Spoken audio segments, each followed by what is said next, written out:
Another day, another tambay. Unang task, hanap ng makakain. Gutom na rin kasi. Kaya tara, kain muna tayo. Umorder ako ng pork belly o kusoba. Hindi ko rin alam kung bakit, pero para sa akin, parang comfort food to. Wala masyadong logic, masarap lang talaga. Alam mo yung hindi mo ma-explain pero mahal mo, ganun. Oo na, alam kong dapat chopsticks. Pero tinidor na lang, mas madali. Saka hello, nasa Pilipinas naman tayo. After kumain, lakad-lakad konti. Bali nag-burn ng calories.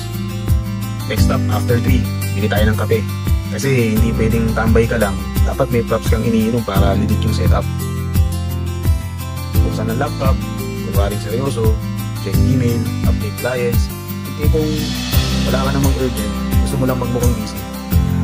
Tapos na ang shift, aka nakaramdam na ako ng antok. Ang totoo niyan, na-advance ko na talaga yung mga trabaho ko, kaya ito, petics na lang. Ganito ang buhay ko bilang freelancer. Masaya, minsan malungkot, minsan nakakainit din. Pero at least, wala akong boss na naninita at hindi ako nahihigit sa traffic. Panalo pa rin, diba?